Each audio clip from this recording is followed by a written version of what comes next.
Hello everyone, welcome to today's webinar with funding expert Lucy Stone from No Stone Unturned. We're going to be spending the next couple of hours, I think, talking about the CRF round 2. A couple of things to sort of just mention to kick things off. We're not going to be covering applying on Grantium.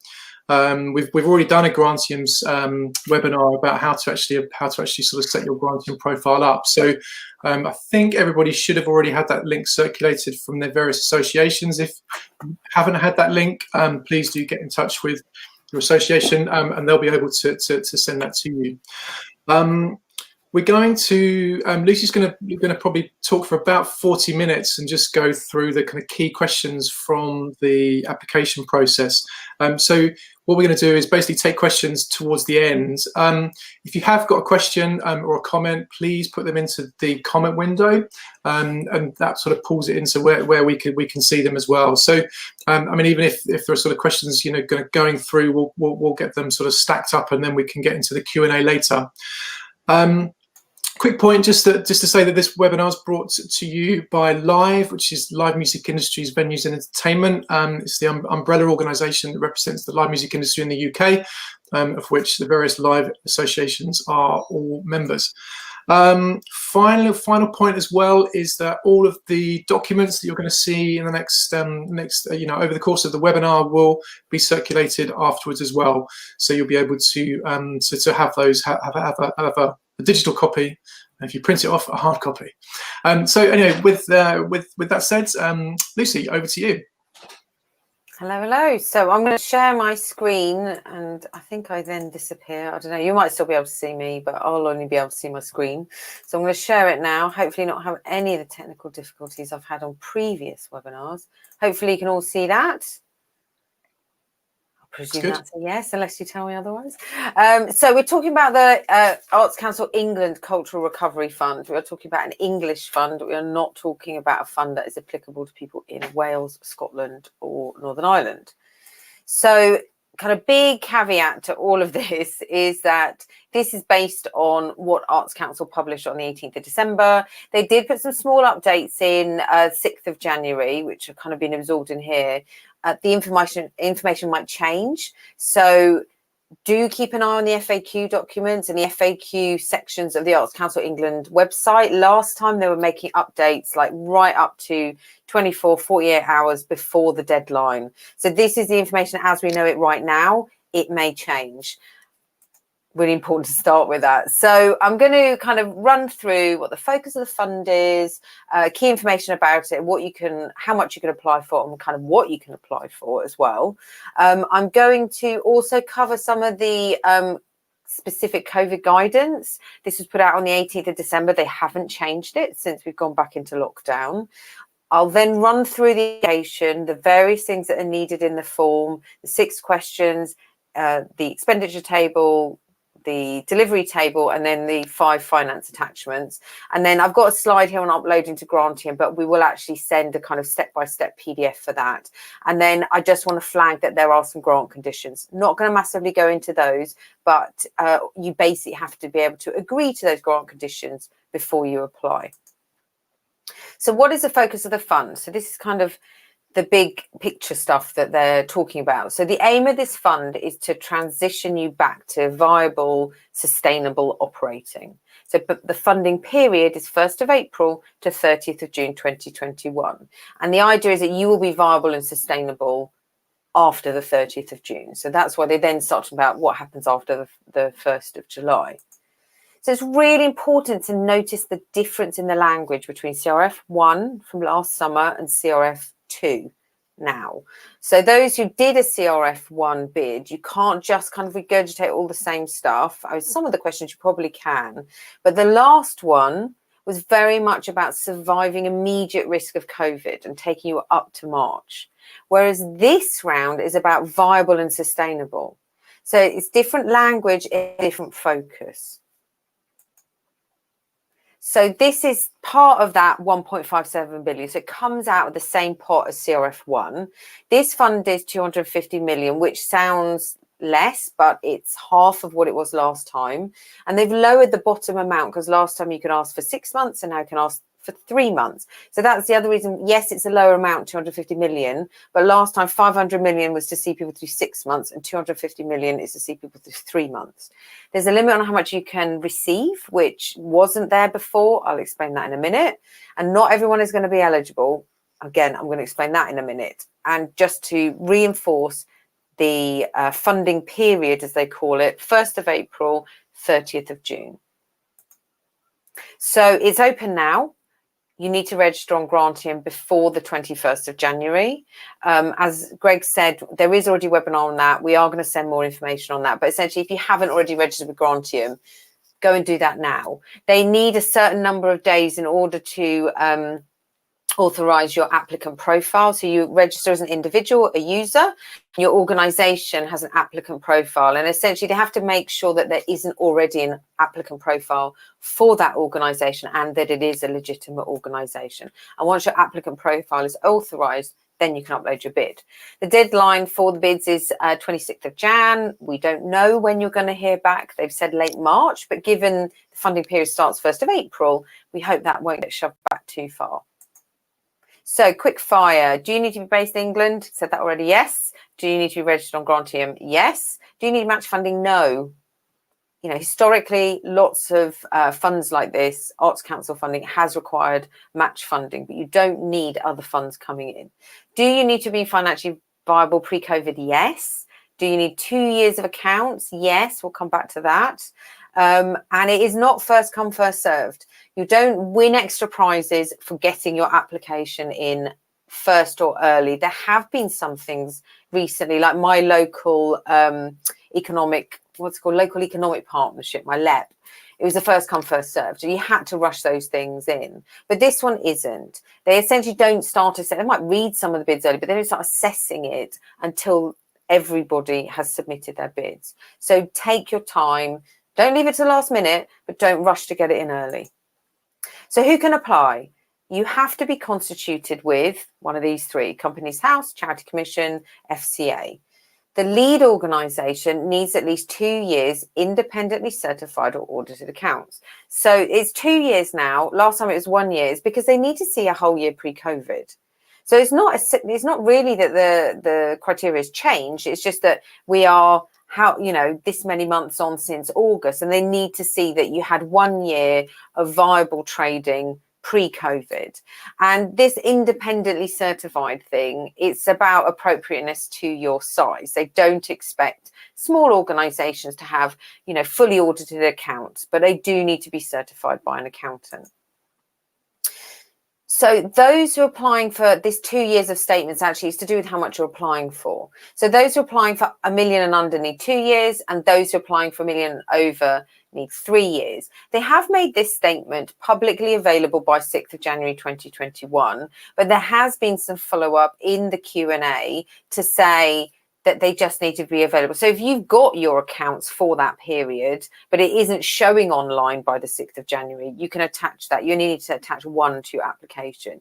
If there's another reason, like I personally, my accountant said you don't need to file by the end of December, so I didn't. If there's a reason why you haven't filed yet, you can explain that. But there's a very small number of organisations who are going to be worried about 2 years. It could be any 2 years from the last, however many years you've done. And they essentially need to show that you've been trading for 2 or 3 years, that you weren't dormant. I think we all know that there were some issues with some companies who applied, were successful, turns out that they were dormant. So they need to see active trading in a 2 to 3 year period before that. This is a list of all the types of companies that can apply, but essentially it's about being registered with one of those 3 bodies. Not going to go through them all. They're in the guidance. Then there's a list of people who cannot apply. Again, they're in the guidance, but I've kind of put them in the slide so you can kind of quickly reference them and find them because the guidance document's quite long. How much can you apply for? So I mentioned about that bottom end going down, the 25,000 is the minimum you can ask for, and up to 3 million. But they've set a new divide in that they didn't have before. So if you are a for-profit commercial organisation, your limit is 1 million. If you're not for profit, you can go up to 3 million. That limit wasn't there before. So of course there are not-for-profits who got 2 million last time. who've gone over that line of 1 million, lucky them, but they can't now apply for the other million to get them up to 3 million. Only not-for-profit organisations could do that. They put some of their rationale and thinking behind that in the FAQ. I won't go through that now. And the other thing to note is your limit of 1 million is all of your different grants added up. So if you got a CRF before and you got a or you got a grassroots music venue grant, those are counted within that million. So your million is a limit across all of the funds that come out of that 1.57 billion. So say you got a CRF for, I don't know, 300,000 and you got a grassroots music grant for 100,000, your limit now in theory would be 600,000, but I didn't do the math right on that. I think I did. But there's more. There's one more factor at play here. They say they don't expect. The word is expect you to apply for more than 25% of your pre-COVID turnover plus 8 weeks reserves. They say expect. If you also had a CRF before, they don't expect you to apply for more than 50% of that grant, because that grant was for 6 months and this grant was for 3 months. Now, there's two important things to say here. One is, obviously, not everybody has a completely even distribution of activity throughout the year. So for some people, one quarter is heavily weighted. So if you are a festival in May, you're not going to spend 25% of your money in April to June. You may be spending 50 to 75% of your money. If you, in the last CRF, the heavy bit of your activity was outside of that period, maybe you'll be asking for less than 25%. So the word is expect. So don't kind of panic if you need more than that. And the second thing to say is that they can offer you less. So you can ask for a certain amount of money and then they can come back with an offer. So it's not like what you ask for or nothing. They're not going to give you more, but they might give you less. So there's two main categories in terms of what they are talking about that you can apply for. So they're talking about the shortfall in your operating costs. This word operating happens quite a lot. Cultural operations, they talk about quite a bit in these bids. So it's again that April to June. So what is the shortfall between what you're going to get in and what you need to pay out in that period? Just added this here because I'm going to read it out. Based on income and expenditure from previous years, adjusted to reflect the current situation, to ensure the application is evidence-based and not inflated. I saw some inflated bids last time, I must admit. It's quite clear when they're inflated, and when they are inflated, they tend to get rejected. They want you to be sensible about your ask. There's not enough money for everybody. Make sure that what you're asking for aligns with your financial history. And the main areas they're talking about supporting shortfall is in staffing, overheads, marketing, and whatever your cultural activities are, depending on what type of organisation you are. The second category is what they're calling one-off costs associated with restarting your business. So rehiring staff, contracting freelancers, they will pay some capital, but only if it's COVID related. So, and they'll only supply 10% of the grant. So if you're applying for 100,000, 10,000 could be COVID capital costs, unless you're a listed building, in which they understand that sometimes these things just cost more. So you can apply for up to 20%.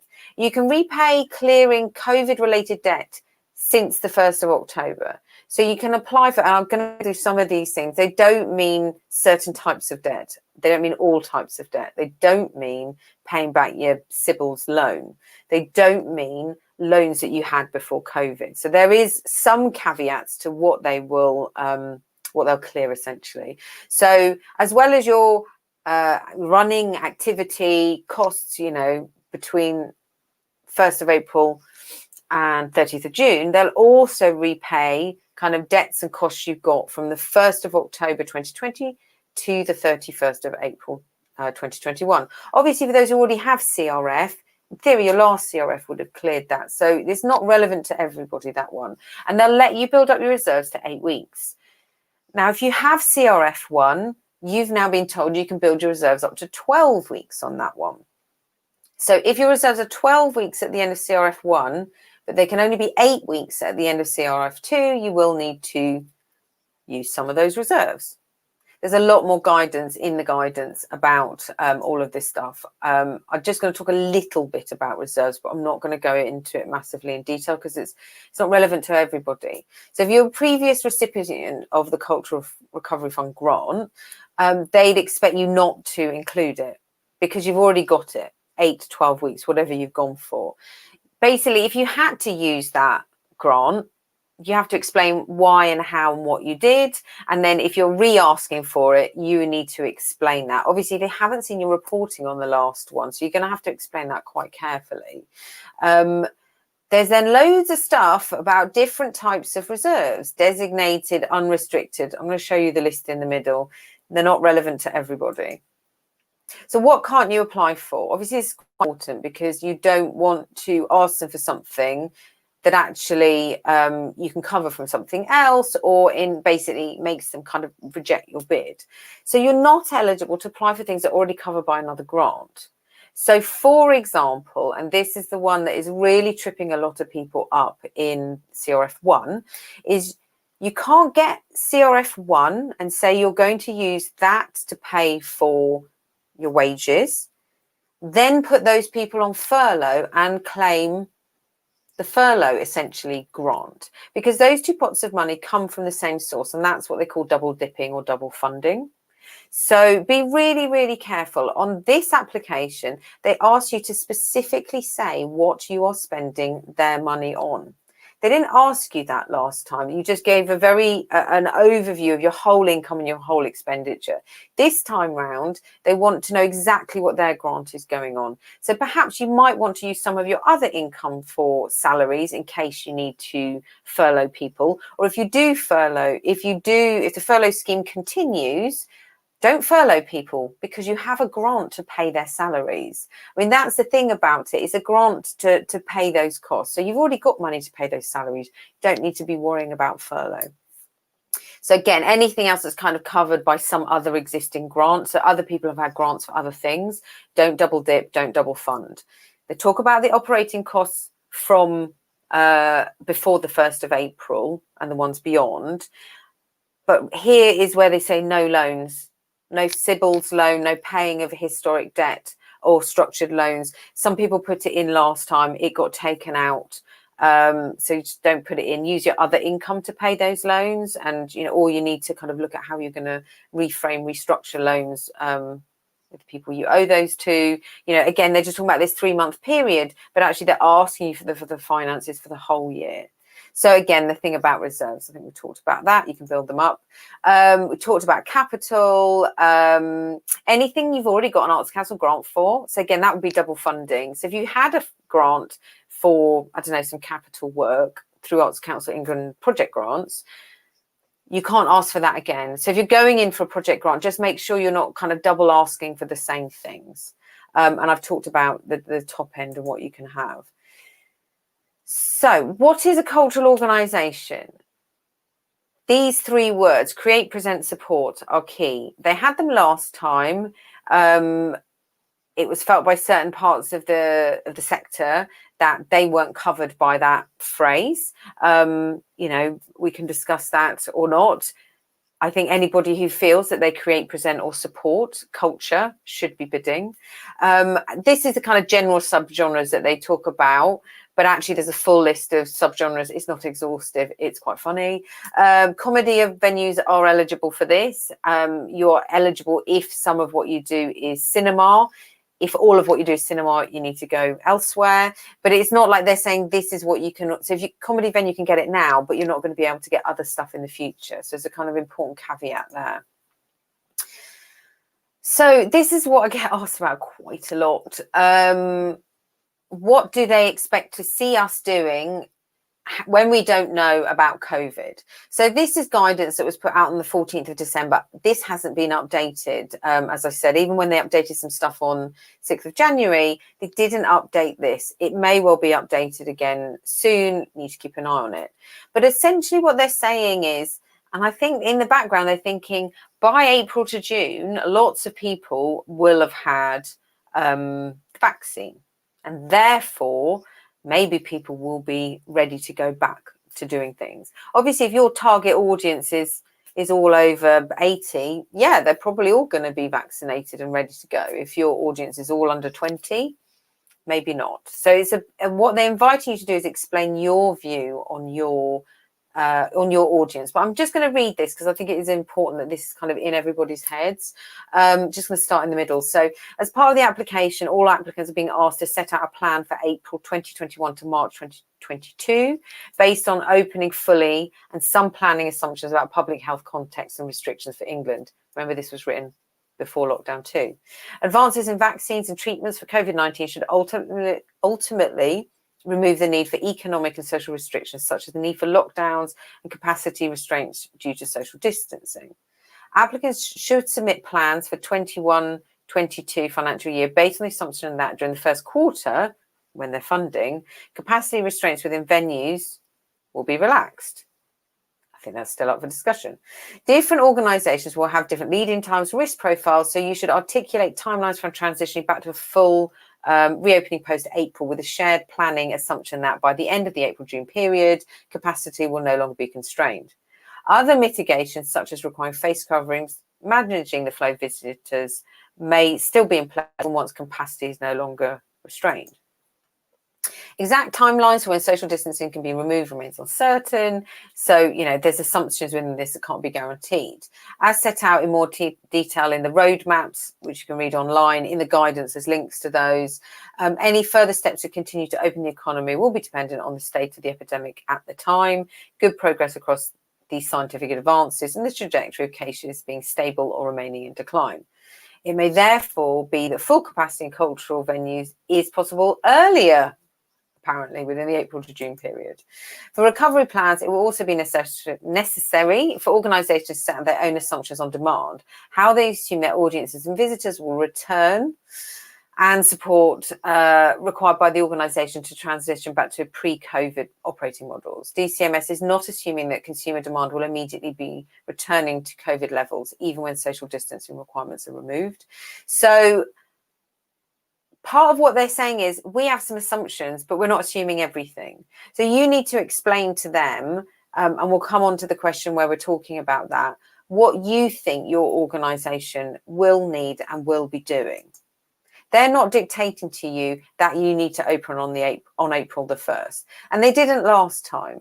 There were lots of organisations, successful bids, who said, we will remain mothballed till April because our view is X, Y, Z on our sector, our audience, whatever it is. So the application form, there are various sections when there's a set of initial questions. There's then 6 narrative questions. There were 4 last time. 2 are the same as last time and 4 are similar, slightly different. Then there's an expenditure table. There's no income table this time, and a delivery plan table. Didn't have that last time. And then they want you to attach 5 finance documents, which I'll go through in a bit more detail in a minute. I'm going to go through the application form first. So just some kind of general tips. If you saw my webinar last time, this hasn't really changed. About writing your application, don't write it in Grantium. Grantium is a nightmare. Write it in Word and copy and paste it in. You can spell check it, you can share it with other people. You don't risk losing it when Grantium decides to time out or stop working or whatever.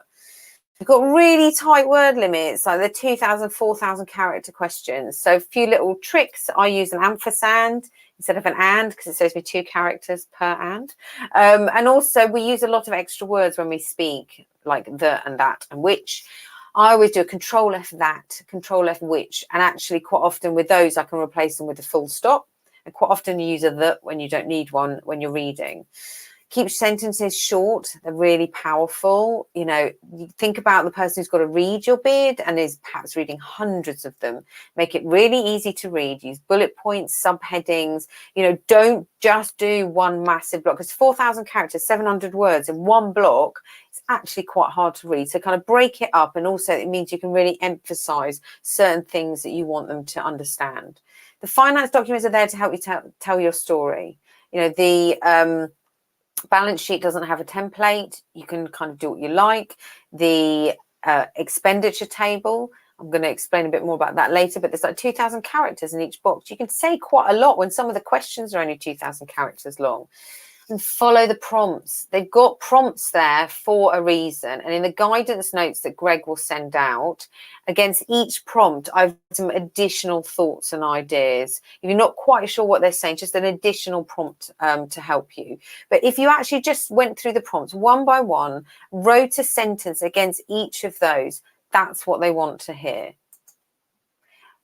I think it's very easy to read a question and then kind of assume what it is they want, or to start writing about one thing and not really realize what the question is about, or that it has two parts. So I'm going to talk about each question in a bit more detail in a minute.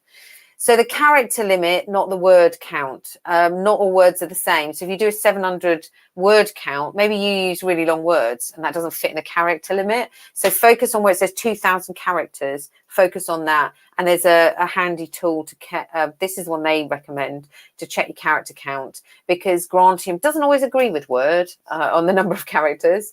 You must be honest and transparent, you know.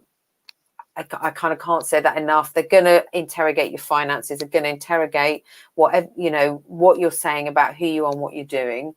Don't assume they know anything about you. You know, they may not have read your last bid. They kind of need to look at it as it is on its own. So, you know, you need to explain things. Don't assume things. And datas and numbers are really key, because otherwise you look really anecdotal. So instead of saying, I don't know, our venue is really popular, you might say our venue has, you know, 3,000 people visiting a year, 98% of people said they come again.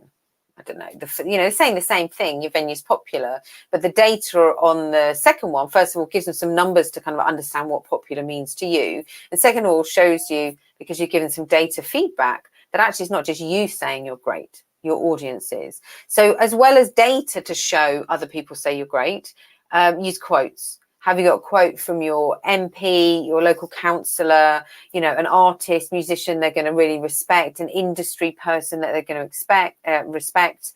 You know, those kind of quotes just show them it's like social proof. It's proof that somebody else says you're awesome. And also sometimes you can get somebody in a quote to say something quite succinct that actually takes you a while to explain. And don't be afraid. You know, sometimes people say, well, how do I get quotes? The easiest way for somebody to give you a quote is for you to say, I'm writing a bid, I need to talk about X. Can I quote this from you? And write the quote for them. And they can either say, no, I don't want to say that, I would say this. Or they can just, yeah, that's fine, that sounds great. Because asking somebody to come up with a quote takes them longer than just saying, yeah, actually, that is something that I would say about you. So if you only remember two things, follow the prompts, numbers and data. Follow the prompts, numbers and data. Follow the prompts, numbers and data. So there's some initial questions in the form. This tells us about your organization's work, kind of just like an overview of who you are. I would say write question number, 5? Like, what's your cultural, like, why are you culturally significant? Write that one, and then pull the key things out in order to write this one. That one is 4,000 characters, is 1,000 characters. Then there's a load of yes, no questions. And then they want you to tell them about, want you to tell them, sorry, about your reserves position. If you don't know what these are and these don't relate to you, remember there's loads of different types of businesses applying to Cultural Recovery Fund. There's charities, big, small organisations, you know, there's really complex organisations with, I'm not going to talk massively about parent companies, there's loads of guidance in about that, but they really want to understand your position, kind of what you've got held and why you've got it held. This is probably a question for your accountant, because your accountant will need to make sure that this aligns with the positions you're showing in your balance sheets. But also, my understanding is that your reporting for CRF1 and CRF2 will include you to need to basically include certified reporting from your accountant. So your accountant will need to certify your spend. So, or an accountant if you haven't got one. Probably find someone who's going to do that. Make sure that they understand this in the same way that you understand this. They then ask you about employment levels, employees, contract, freelance staff. This isn't how they're scoring you. This is like a data gathering piece of information. So they will at the end of it be able to say, because we gave out 250 million pounds, we saved this many jobs, or we supported this many freelancers. They want to understand the kind of state and size of the sector. You're not going to not get a grant because you don't have enough numbers in here. So just, make sure you do the numbers, but really don't fret about them. And then here's question 1. So I'm going to go through the 6 questions one by one, and I'm going to go through the prompts that Arts Council have. As I said, in the guidance you're going to get, I've given a little bit more on each of these prompts. So question 1 is 4,000 characters. Tell us how you have managed the impact of COVID-19 so far and why you are unable to transition to viability and sustainability for the 1st of July 2021 without additional support. So it's a 2-part question. Make sure when you're answering the prompts that you are covering both parts of that question. So how is your organisation financially viable before? State, we were financially viable before COVID. What other things have you taken advantage of? You can give them a list in the guidance. I think I've done it here as well. So, listed some of the things. The list isn't exhaustive. Have you exhausted all other reasonable options? Have you looked at these? If you've looked at affordable lending, but you can't do it for some reason, explain why it is. They're not saying if you haven't got a loan, you won't get funding. They want to understand why you didn't get a loan.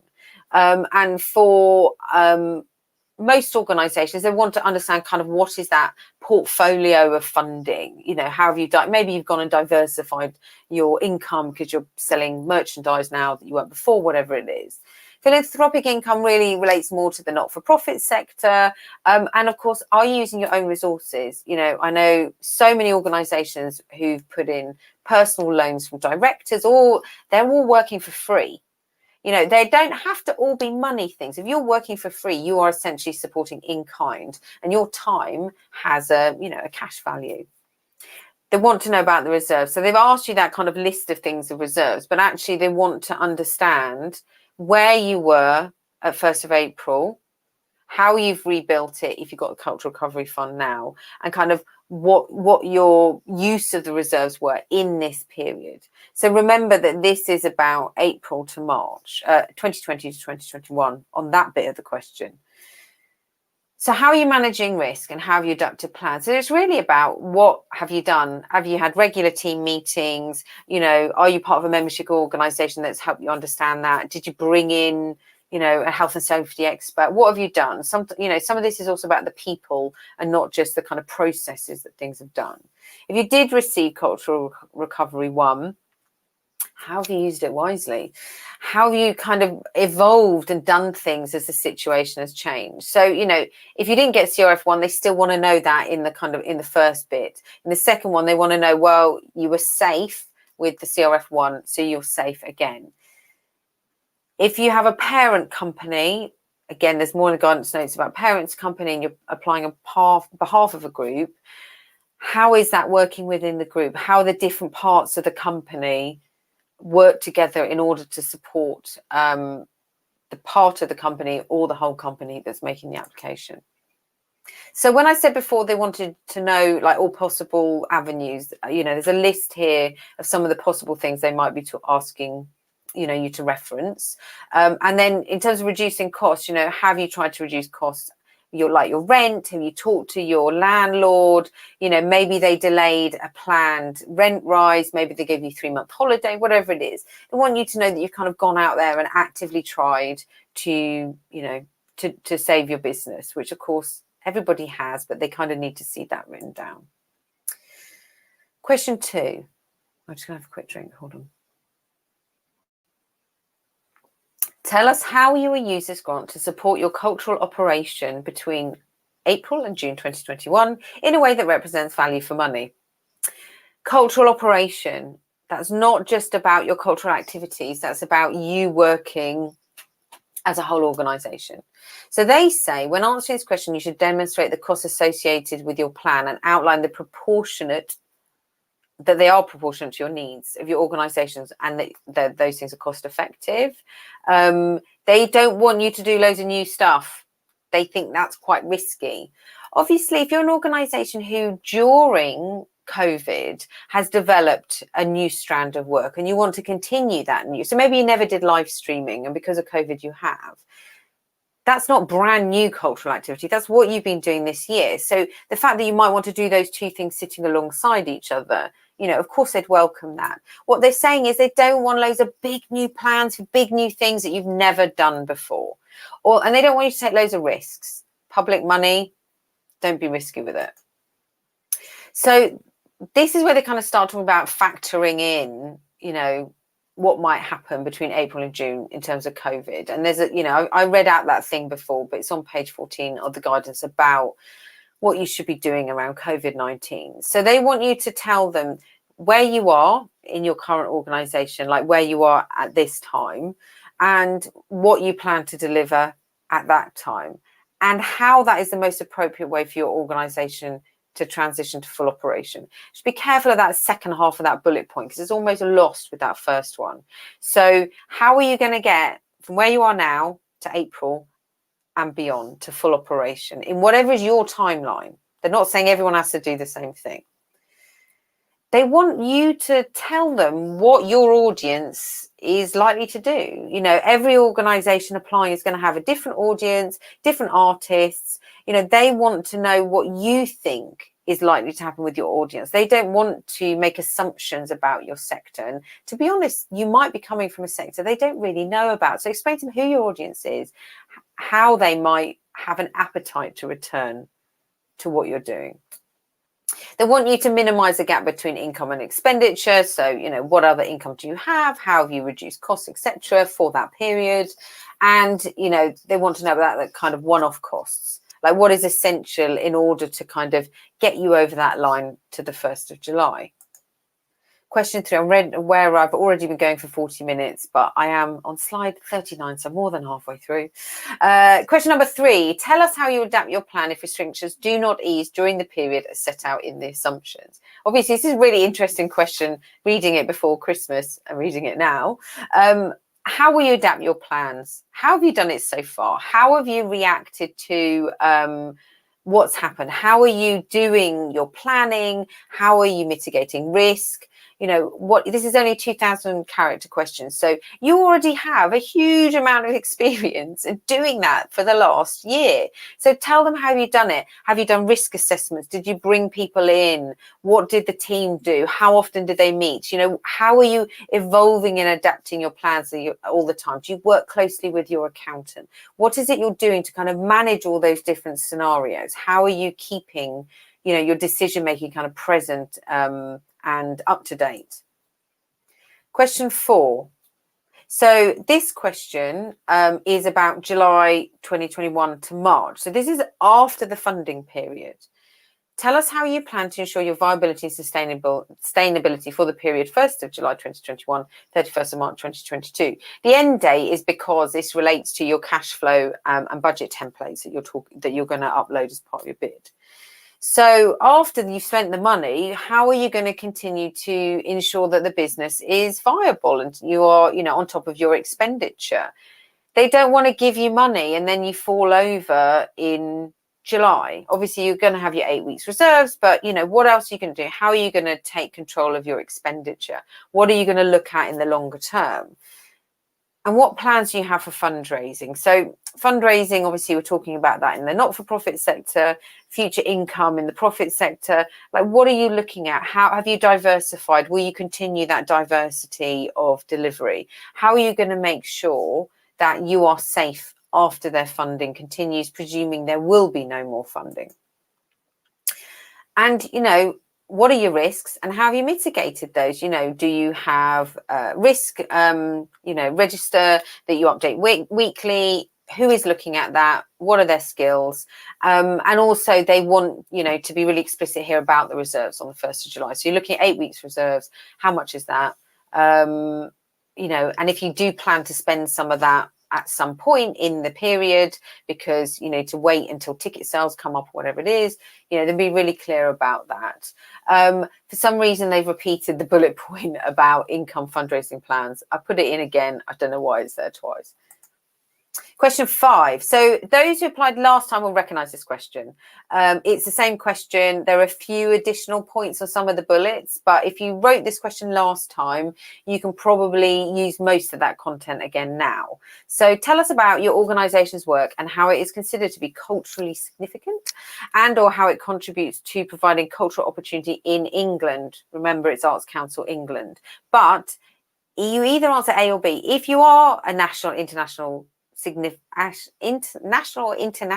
significant organization, kind of follow the A's, and if you're you know, a regional or local organization, you follow prompt B's. They're not saying A is more important than B. There'll be a huge amount of balancing going on. They don't want everyone to be doing international work. They want, you know, to fund grassroots organizations just as much as they want to fund, you know, nationally significant organizations. So again, there's a load of prompts for A and B. If you're national or international significant, it's that major contribution, excellence and innovation in your field, your sector, etc. They want to know kind of what that reach is, like where are you getting to, who is impacted by your work, and if you're working nationally or internationally, how are the public accessing that, and how do you grow or develop the talent pipeline? Diversity is important here. Obviously, there's a diversity question, but they want to know a bit about that here. And if you're filling that national, international role, they want to know, how do you lead the sector? What's your role in leadership or development? Are you part of, you know, other organizations or groups of people who come together? And this thing about not being easily replicated or replaced, like literally what would happen if you weren't there? Like if you disappeared, what would happen to your art form, your sector, etc.? So that's why they're kind of thinking about your significance. All of these bullets in here have sub-bullets. So just make sure that you're really answering as many of these as you can. You know, I actually skimmed past the one above where they're talking about cultural training and employment. You know, they want to know that you're supporting lots of staff, freelancers, artists, etc. So B is for those who are providing cultural opportunity in England on a kind of regional or local level. Obviously, if you have an impact beyond your local area in Scotland, Wales, you know, fine, and Northern Ireland, mention that. But they're really focused in some of their other funds. You need to spend at least 90% in England. So if you do work in other places, you know, just think about not spending lots of words talking about that, but, you know, do talk about it a little bit. This low number of cultural organisations, I've got some links later on to show you how to find that data. So again, what would happen if you weren't there? If you weren't there, what would the loss be to cultural engagement in your area? If you are the only whatever you do in your area, or say you're a venue and if you close, people have to get on a bus for 2 hours to get to another venue, you know, that's quite significant. But also you might be in an area where there's loads of cultural organisations, but you work with a particular group, a particular genre, a particular art form that nobody else is working with, and they're really interested in your work with young people. So where you are doing work in low cultural engagement areas, how are you kind of helping people develop themselves? So this is really, if you go off and read their strategy, this is about your kind of grassroots work, like how are you working in the community to help people develop their creativity. The first bit, section A, is really about the kind of professional international stuff. They've kind of got 3 layers of their strategy. So they want to know about employment here as well.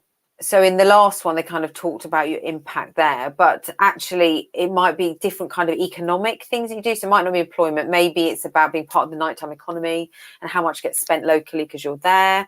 How do you enhance creative skills with other people? This is the bit that's new. That wasn't there before, and or your organisation's presence at the centre of the high street place or community. You may wish to set out support from your council, councillors, LEP or MP. That wasn't there before. So obviously, if you've written the answer before and you think it's okay, just make sure that is also covered. And where do you fit within the cultural ecology? So who else do you work with? within the cultural sector or the cultural infrastructure in your organization? Do you work in partnership with others? Where do you sit? You know, all of those kind of things. So your loss isn't just a kind of cultural loss, but it's a loss to the networks that you work with as well. So explain where you sit within some of those. If you're a museum, I don't think any of you are a museum, but if you are, there's an extra bullet for you there. So don't do A. Remember, you don't need to do A and B. You do A or B. If you need to do A and B, think about which one to spend more time on, because you've only got 4,000 characters. This is where you show off. We're amazing. This is what we do, and this is what we're proud of, and this is who we are. You know, I mentioned the number of data thing before. Absolutely, you need some really solid numbers of data in here. You can't just say we're in an area of low cultural engagement without backing that up with something. It's in the next slide. They want to know about who you work with, who maybe they don't fund ordinarily. So do you work in unusual genres with groups who don't normally access cultural activities? You know, they may not know or understand what you do, so you need to really spell it out. Who else do you support in the sector? You know, who's in your supply chain? Where do you fit within that cultural ecology? Again, they might not know you. They might not know the art form that you deliver. They might not know that very well. And how are you different? You know, sometimes if you're not sure what to say, well, so how are you different to other people locally? Like, if you could say, well, we're different to them because, maybe that's some of what you need to focus on. And if you're really struggling to answer this question, just think about what you're proud of. What are you most proud of what you do? It's not always the stuff that everybody knows about what you do. You know, obviously organizations project a certain image of what they do in terms of what they deliver.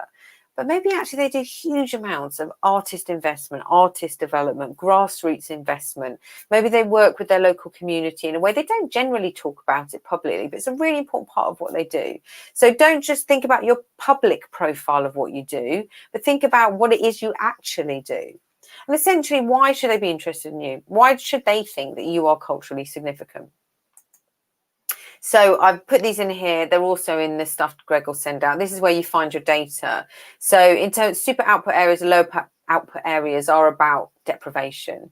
So have a look at the information, look up your area. And if you're in the bottom 20%, mention it. Have a look at the data quite detailed, because they give an overall score in terms of percentages. But then there's also some more data, like you can look at health, disability, you can look at employment. You know, if actually in your area the employment levels put you in the bottom 5%, but you're a major employer, you probably want to really focus on that data as well as the overall data. And then, yeah, don't be anecdotal. They've got the data on cultural engagement in your area, so press that button and have a look. Final question, question number 6. This is a question about diversity. So how will you open up access by improving diversity of your audiences, participants, workforce, and governance? You need to tell them both things: what steps you've taken to broaden the diversity of your workforce, and what steps you've taken to broaden the diversity of your audience, visitor base, etc. Answer both parts of the question. Notice that the question, oh no, I'll do that in a minute. This one actually is a balancing question. So if they've got 2 on the table that essentially they're seeing as kind of level pegged, this is the question that might put you over the line of somebody else. This isn't a question that they're kind of grading as such, but this is what they call a balancing question. So you need to meet a certain amount of this in order to, you know, to progress. What they're talking about in terms of diversity is protected characteristics, which are listed here. And what steps is the question. It's what steps are you going to do? They don't expect you to have done everything. They want to know what you're kind of going to do, what you're planning to do. I would use SMART targets, specific things. Do I say that on the next slide? No, I don't. But use SMART targets. You know, I love my numbers and data. Don't just say we're going to increase, I don't know, women in our organisation. Maybe you need to say currently our staff is 25% women. By 2022, we're going to be 50%. Whatever it is. But if you use numbers and data, SMART targets, I can never remember all the letters in SMART, specific, time, measurable, etc. If you use SMART targets, you're much more likely to get them to go, oh, okay, I can see they've set a deadline, they're planning to do this. You can see why the prompts are really important. So I'm going to say that again. Use your numbers and data. So the expenditure table in the form is what you are planning to spend your Arts Council money on. Last time there was an income and expenditure table, which was everything for that period. They just want you to list out what you're going to spend the money on. So expenditure headings, there's a list of what you choose from, and then each line has 2,000 letters. That's quite a lot. You know, some of those questions up there are only 2,000 characters. So use this to really explain it. So don't write artists. You know, tell them how much you're paying them and you pay union fees or whatever else it is. Like, use the description so that they really understand what it is, and, you know, use as many lines as you need to explain this. Obviously, if you do it in Excel first, make sure it adds up to the amount that you're asking Arts Council for, and then copy and paste it into the form. Oh, these are, sorry, I said above, but actually it's below. These are the headings that you have to choose for that first column. They've designated these headings, so do your best to fit them in there. And reserves is a specific heading. So you can put a line in your expenditure table for reserves. You can have consultants in, you can clear debt, you know, but they want to be really clear about what's what in your expenditure table. Just talk about reserves again, because that's the thing that people seem to ask about the most. So they say that you shouldn't put your cash flow in your cash flow contribution to reserves, but that you should put it in your expenditure table, which of course means that your cash flow will show a loss. Last time, they didn't want your cash flow to show a loss. They wanted your cash flow to balance at zero. We still haven't quite got an answer about how exactly they want it to look, but if your cash flow shows a loss, don't panic, because you've put the reserves into your expenditure table. This is new, the delivery plan table. I caught a mistake in this. I had written, please be delighted as you can. It's detailed as you can.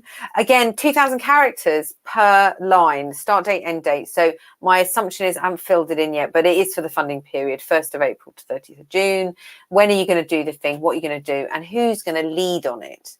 So I would really put in here, not just your delivery, not just your artistic delivery or your cultural activities that you're planning, but put things in like, you know, monthly team meeting to review, you know, risk assessment, blah, blah, blah. You know, you can use part of what you're talking about above, about how you manage risk, for example, to put stuff in here. How do you plan it? How do you review it? What do people do? How do you set your contracts? What's your marketing schedule look like? You can tell them quite a lot in here, and they will have to read it because it's part of your application form. So, you know, you may want to put in some of the application stuff like see delivery plan XYZ, because you have 2,000 characters here. Obviously, don't go, you know, don't get mad in here. Every question has 2,000, but just remember that there is a place here to write about some of that stuff. And then finance documents. There's 5 this time. It's different to last time. There's no management accounts. Yay. Honestly, management accounts was the thing that drove me to absolute distraction and frustration last time. So this time they've given you templates for both cash flow and budget. You have to use their templates, both for the period 1st of January 2021 to 1st of April 2022. So they kind of want to know about what's happening in this period and the year of the fund, where the funding sits. The balance sheet as at 31st of December 2020. So go and get your accountant to go off and do that whilst you're writing a bid. And then you'll need to work with your accountant on kind of your balance sheet projection up to 2021. There's no template for any of that. So think about how you want to explain what's in there. There's no word count, there's no template. It might be another place to explain some of your situation and your thinking in there. And then whatever your last year's full financial statement is relevant to your organization size. They want 1920, but if that's not ready yet for some reason, just upload the most recent one that you have. So you must use those templates. Basically, from what I understand, you'll be rejected if you don't. You can update the white cells, but not the grey cells. And they've got headings in there in the cash flow and the budget.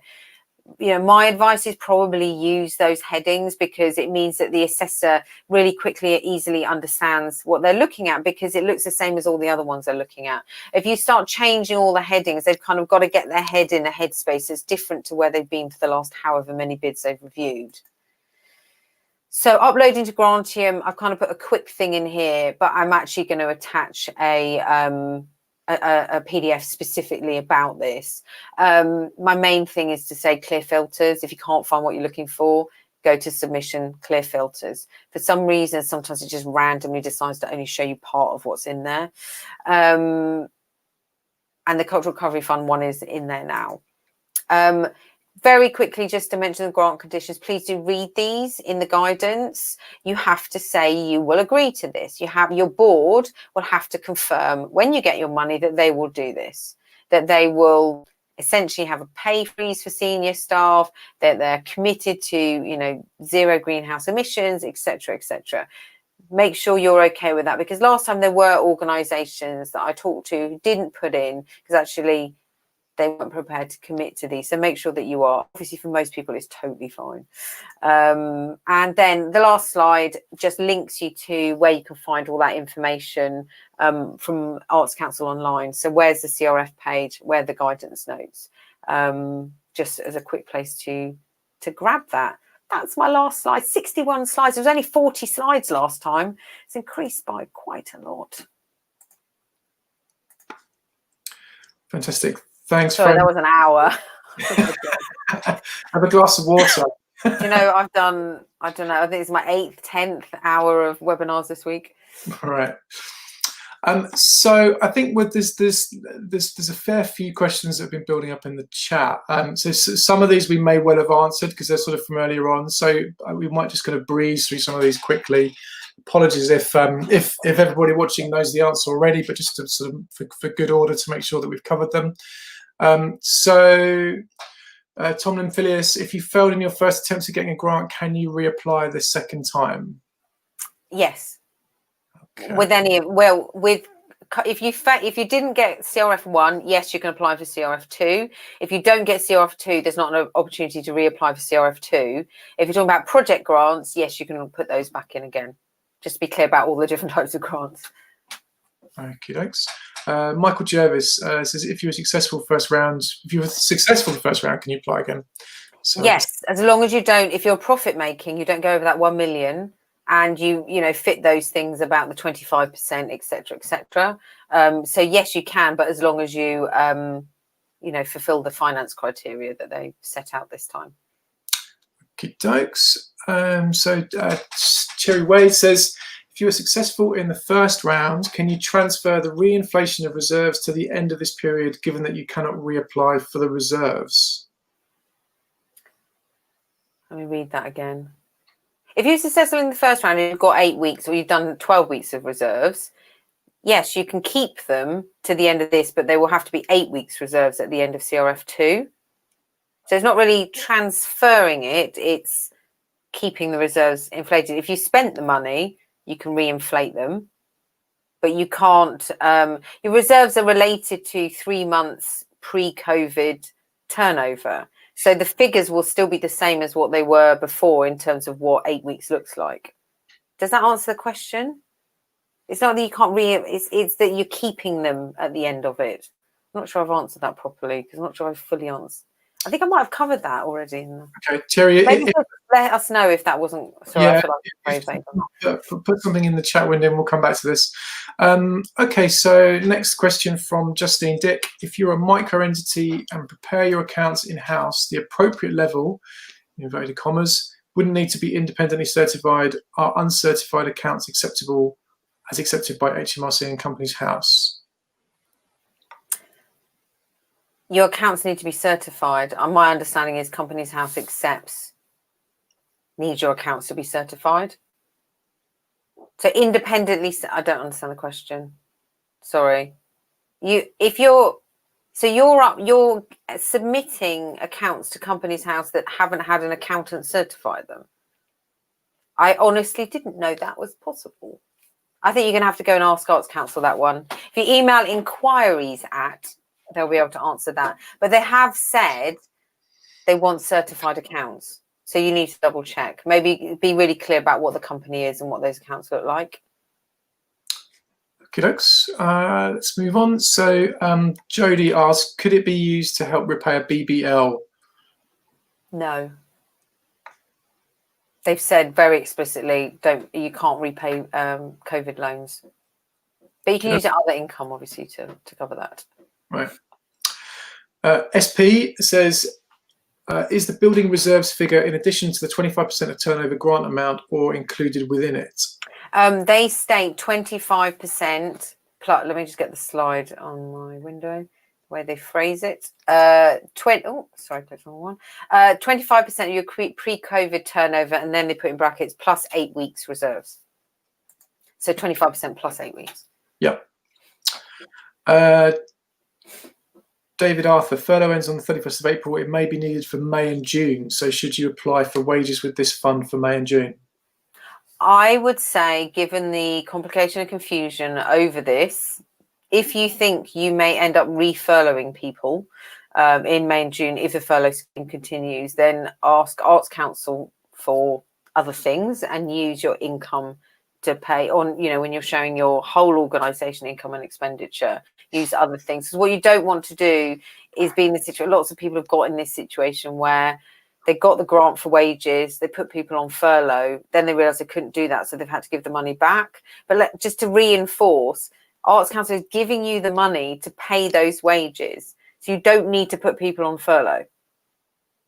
That's kind of the whole point of them paying your wages. But if you think actually there's a load of people like box office staff or something that there's no point having them in, or you can't find something else for them to do, then I would suggest not asking for Arts Council for their wages if you're worried about that. Great, thank you. Okay, so David Ingram asks, since we're a concert promoter, can we claim for costs incurred from April to June, even though our event is in July, or our event is July onwards? I attended an Arts Council talk on Tuesday and they seem to say no, which appears unfair. Well, obviously, if you have, I don't know, I've heard that lots of people want paying up front at the moment for obvious reasons. If your artists want paying in June, but your event is in July, then you're going to have to use this grant to pay those artists. So really, it's about explaining in your cash flow why you're paying out now for things then. And actually, that's a really important point to say. You don't have to go for CRF. If your event is in July, maybe you should be looking at project grants. This isn't the only pot of money that's open at the moment. So with project, it depends on the size of your organisation, but project grants, if you're going for under 15,000, you will hear in 6 weeks whether it's a yes or a no. If you're going for over 15, it will take 12 weeks. They can fund up to 100,000 in project grants. I mean, they don't fund over 50 that often, but actually if what you need is 50 grand, it might be worth looking at project grants, because then you set the timelines for what it is you need to do. Cultural Recovery Fund isn't the only pot of money that there is out there. But what they're saying is you can't kind of commit to money on this question, that you can't commit to money after that you haven't spent.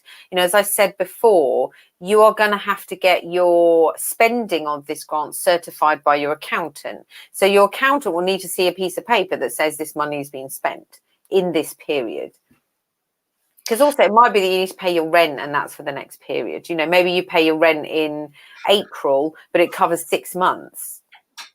So that's where your cash flow and your budget start to look a bit different. Just a quick point on other available funding sources. I've actually just put a link into the chat window. So on the live website yesterday, we published an updated list of all the available funds across the UK. So hopefully there's some good information there for everybody as well. Okay, next question. Dick wanted to ask it so much that he asked it twice. He says, is it correct that figures in the cash flow template should be gross, thus including VAT paid on expenditure and VAT raised on income?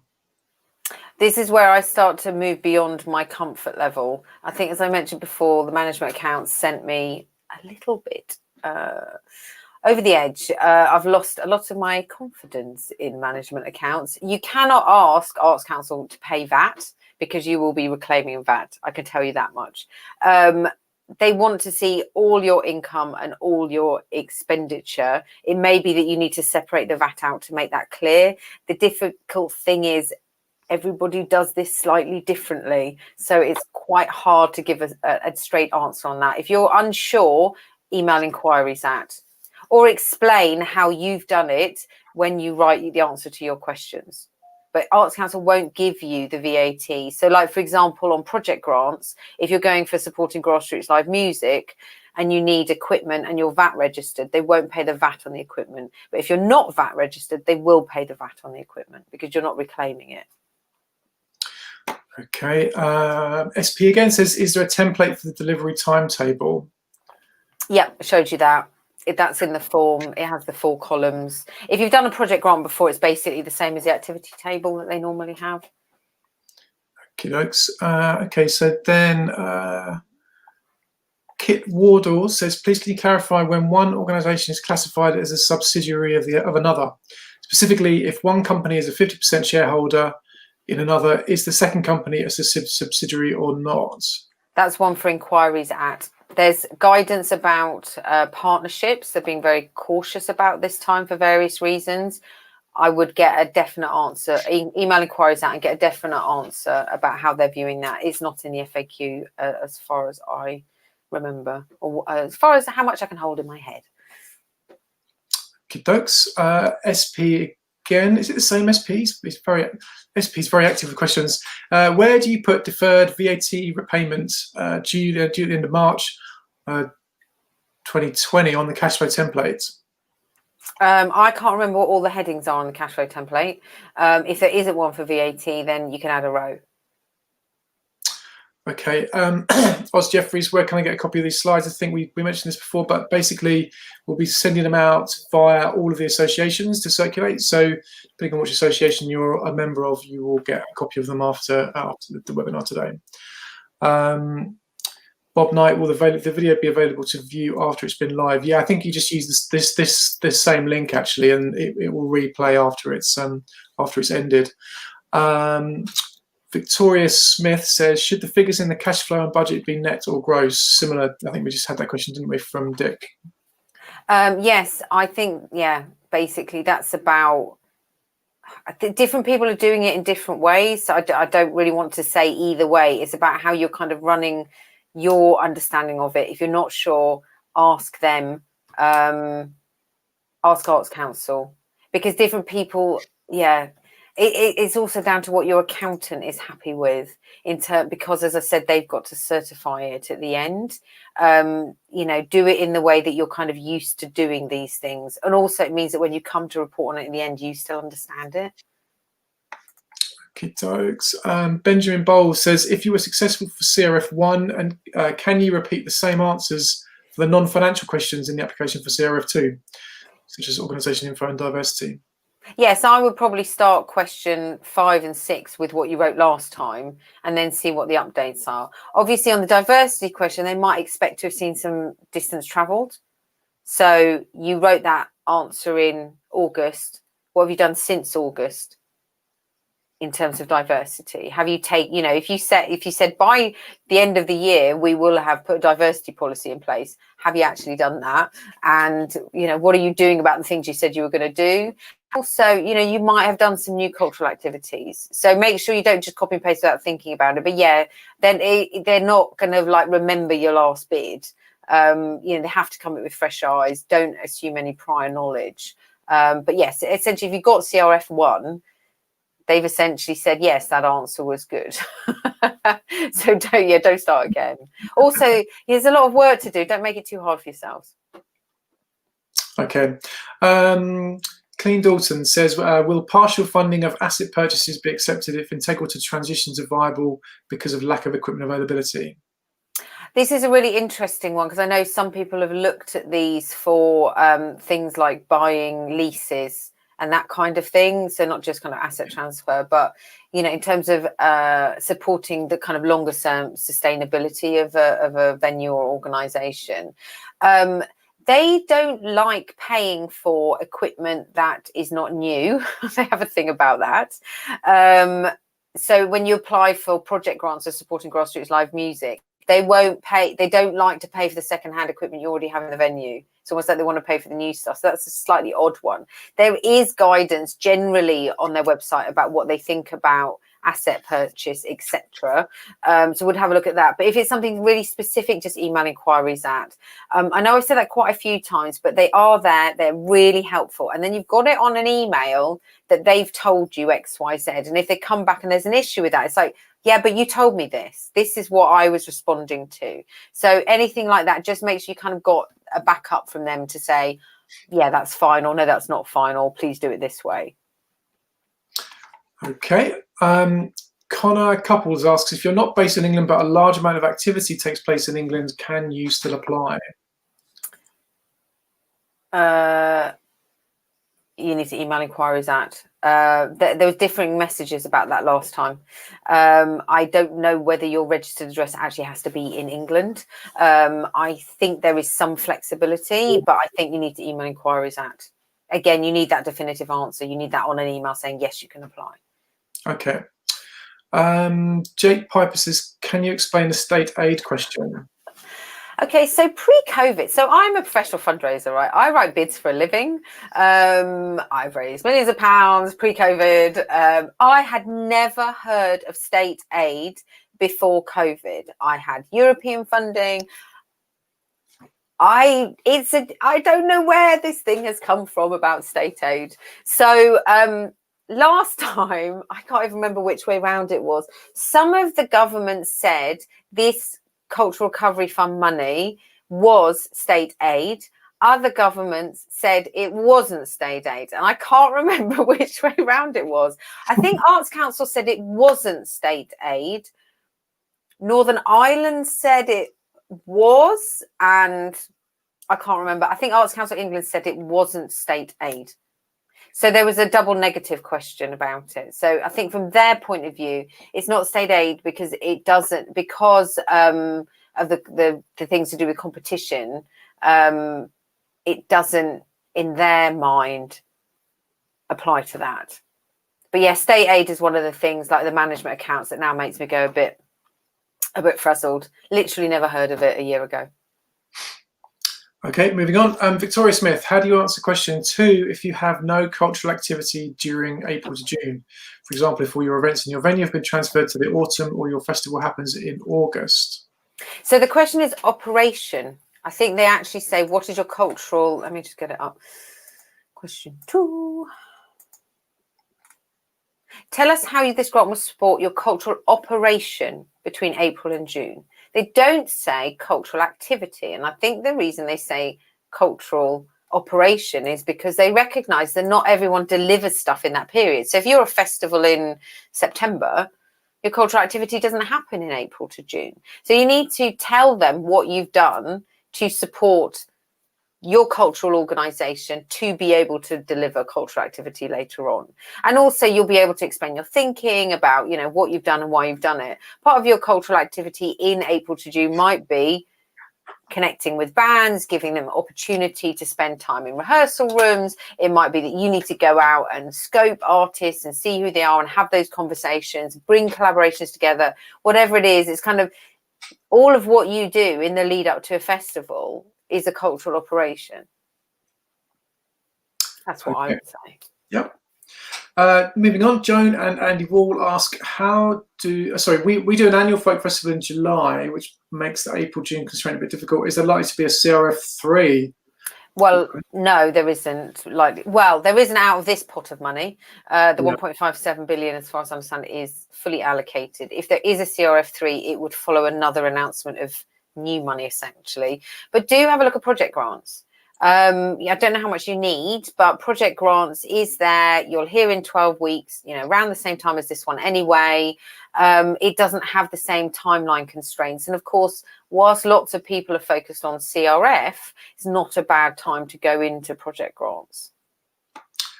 Okay, Alistair Pugh asks, would an event transport company be considered eligible? It's that phrase, isn't it? Where is it? So I'm just scrolling up on the slides. About what is a cultural... where is it? Hold on.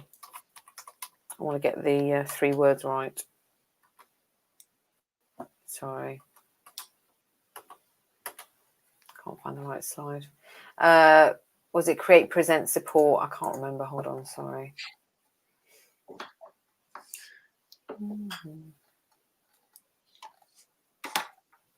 There we go. Create, present, support. That's the phrase. Do you create, present, support? Well, you support. But it's about making that case about if you weren't there, what would happen? So if you weren't there, what part of the cultural industry, part of cultural operations, part of cultural activities wouldn't be able to happen because you weren't there?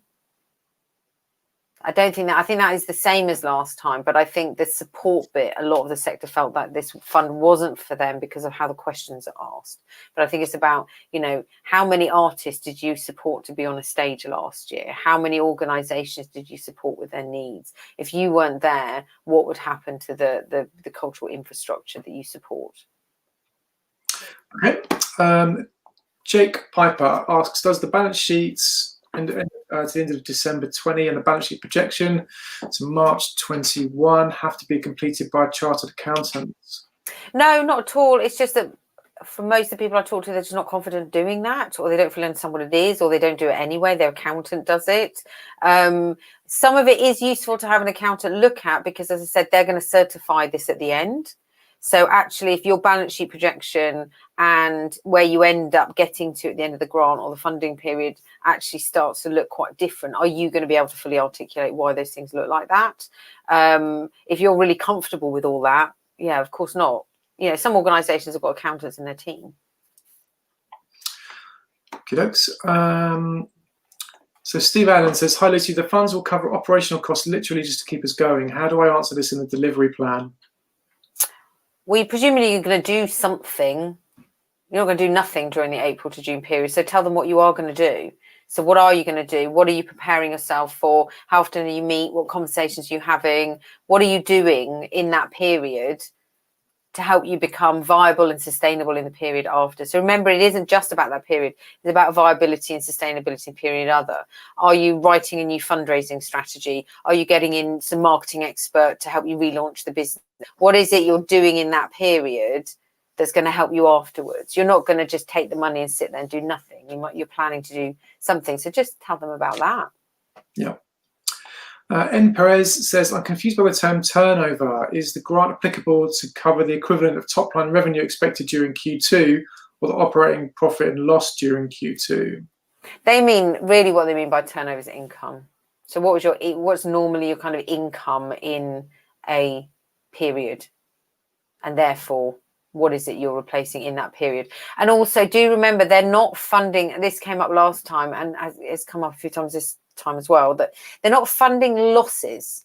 So they're not funding what you would have got in that quarter, in 2019. What they're funding is the difference between what you need to spend and what you expect to get in. They're funding that amount of money, not what, so say, I don't know, 2019, your income in that quarter was, 300 grand. But actually this quarter that you're only planning expenditure of 100, but you're going to get 20 income in, then you're asking for 80,000, not 300,000, if that makes sense. Does that make sense? It's not about the loss. It's about what you need, that gap. Pete McDevitt asks, for small companies, is there a minimum annual turnover figure they expect to see? If you're asking for 25,000 for 3 months, they are kind of expecting you to apply to be a 100,000 turnover organisation. However, having said that, one of my kind of longer term clients that I work with was only 75,000 turnover pre-COVID, but we'd already had a very good first 6 months of the organisation. We applied for 50 and we got it. So it's not like a hard and fast rule that you have to be 100,000 turnover. But if you're shy of that, explain why and why you need £25,000. So it's kind of about you telling the story about what it is, about the growth you'd already anticipated, how close you are to that amount, kind of etc. It's about you making your case. Okay. Jack Up Events says, is the 10% capital expenditure calculated as 25% of pre-COVID turnover plus 8 weeks reserves total, or is this something that should be added on top of this total? The 10% capital, 10% of what you are asking them for. So if you're asking them for 100,000, you can spend 10 on capital. The 100,000 relates to the 25% plus 8 weeks. Maybe it does, maybe it doesn't. Not everybody is going to that 25% pre-COVID turnover. Some people can't because of what they've already asked for. So it's about 10% of the amount you're getting from them. Okay. SC says, if we had 16 weeks of reserves pre-COVID, would Arts Council expect us to use those funds first and get them down to 8 weeks reserves? Those funds were supposed to be used for capital expenditure. If you had restricted reserves before COVID because they were for a specific thing, they're really talking about unrestricted reserves when they talk about the 8 weeks reserves. So say, for example, I don't know, Brighton Dome, I live in Brighton, is in the middle of a massive capital project. It needs to raise 20 million quid for this capital project, of which it's raised most of that. That money sits in one place, ring fence for that capital bid. And if they don't, they can't use the money for anything else. So that doesn't count in their reserves because it's ring fenced for a really specific thing. So if that money was ring fenced, it doesn't count in your reserves in that way, but you need to be really, really clear about that. In, you know, where it says at the top, you've got that list of different reserves that you have to list. What is restricted, what is designated, what is unrestricted. Just be really clear in there, and also make sure you write about that when, I can't remember which question it is asked about reserves, that they don't count as your 8 week reserves because they're not reserves, they're restricted for a specific thing. Okay. Larry's pointed out that I actually thought that Dicty had asked the two of the same questions. I must apologise. It's actually two slightly different questions. So let's get back quickly to that. So Dick asked, is it correct that the figures entered on the budget template should be net, thus excluding VAT on both income and expenditure? That's the one I answered, isn't it? What was the other one? Is it correct that the figures in cash flow template should be gross? I think this is the one that we covered. Thus including VAT paid on expenditure and VAT raised on income. I think I answered about VAT. I don't know which bit I haven't answered on VAT. Okay, I mean, I think you said it was an Inquiries Act question, isn't it? I think. Yes, well, but you can't ask Arts Council to pay VAT if you're VAT registered, because they won't, because you're going to reclaim that VAT. Okay, so moving on, Shane Daunt, how do they define viable pre-COVID RE eligibility? Is this specifically with respect to P&L RE accounts? We launched another festival in September 19, generating a loss on the accounts that financial year. Just explain that. There were organisations definitely that got funded last time that had decided to make an investment in whatever it was in the year before COVID, and they hadn't seen the kind of the benefit of that investment yet. So they decided to invest. So one that was invested in a fundraiser, another that had decided to bring all their promotion in-house, another that had brought their programming in-house. So essentially they decided to pay for an additional person, but the benefit of that person hadn't yet been seen in the accounts as such. So just explain that. Just be really clear about that. They're not... you were still viable, you were planning, you know, that was part of your business planning and all of those kind of things. So it's not just about having a loss, it's about kind of your business plan and development. So I would just explain that. Don't not apply because of that, just explain it. Okay, Jacob Events says, on a recent Arts Council webinar, they stated that civils and BBL count as income, so it would end up being free reserves. However, I would consider a BBL as restricted reserves as the funds have to be paid back. But the restriction is to do with the designation when it came in. So, for example, with a grant, if you apply for a grant for a really specific thing, like, you know, you apply to a project grant for new equipment, that is restricted for that piece of equipment. If you need to carry it into a future year, that's a restricted reserve. If I just, you know, as a fundraiser, I just say to a trust, oh, I need loads of money, and they send me a check. I haven't said what I'm going to spend it on. They haven't told me I need to spend it on anything. So it's unrestricted. So with a loan, you haven't said what you're going to spend that money on. So my understanding was that it's not restricted, because you can do whatever you like with it in terms of spending it. But again, that's an accountant question. How does your accountant understand these things? Okay, so air events. We don't actually put on events ourselves. We support our clients by supplying equipment. We don't know what clients will be doing, so how do we replicate this in the delivery plan? I think all you can say is what you do know. this is what we know, this is what normally happens. With your clients, what do? You have regular check-ins. How often do you talk to them? How are you doing your risk assessment, risk management? When do you have your finance meetings? How are you going to do your evaluation of the project? It's probably enough to say about how you generally kind of do forecasting, planning, whatever it is in that time period. You probably have a feeling of some of the things you expect your clients to do. Where are we? Middle of January. You probably have the feeling of some of what's going to happen in April. So, it's not like they're going to go through it afterwards and say, well, you didn't do this, you didn't do that. It's kind of, what do you think right now that you will probably be doing April to June? Okay.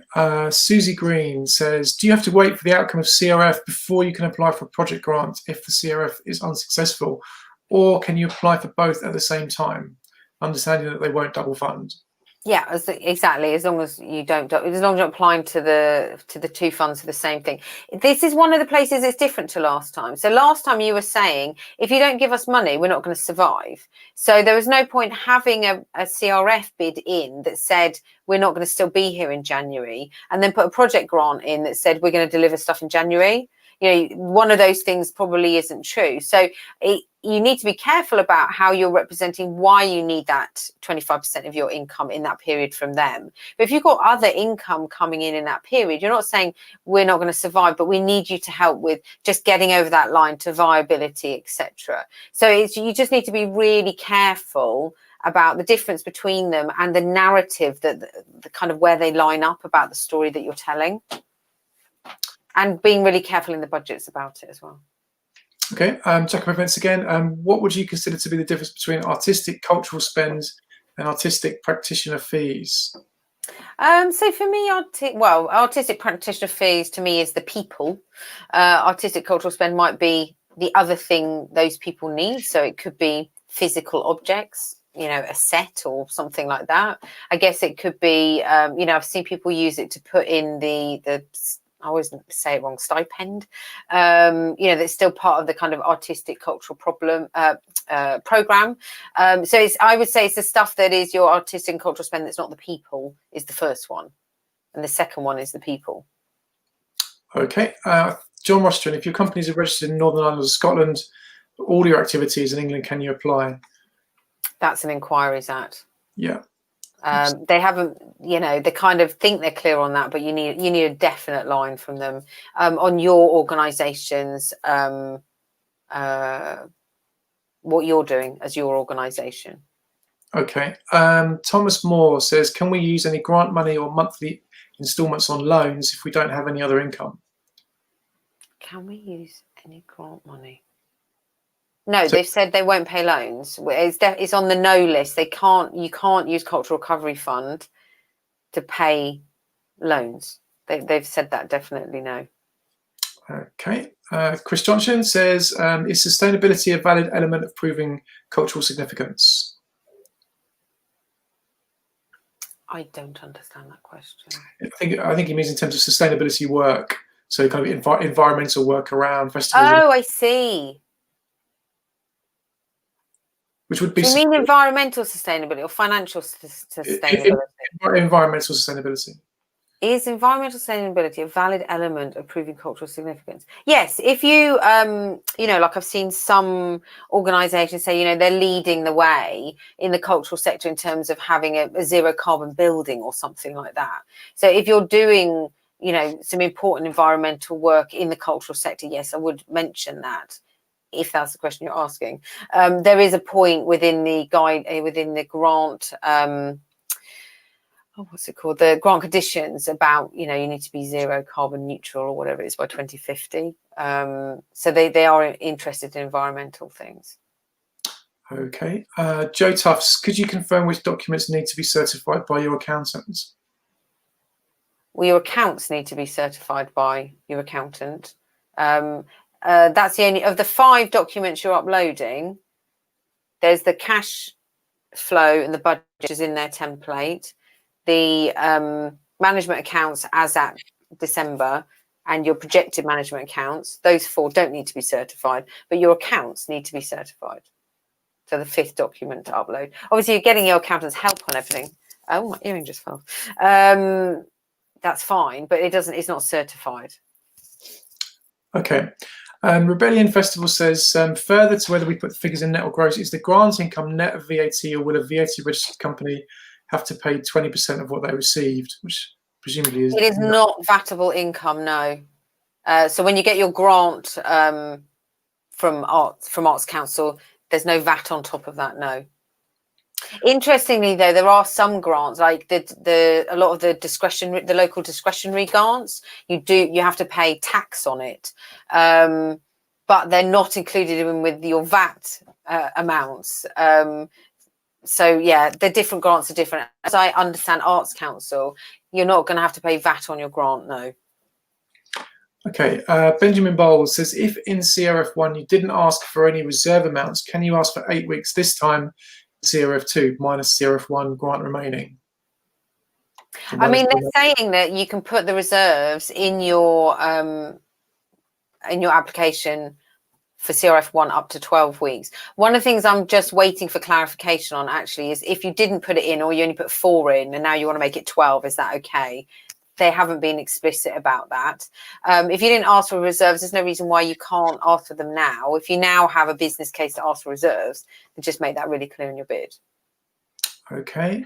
Lee Denny had a question about the difference between artistic cultural spend and artist participation fees, which I think we just covered. So I'll go to the second question, which says, are there definitions for these terms anywhere? Restricted CF, designated CF, unrestricted general CF?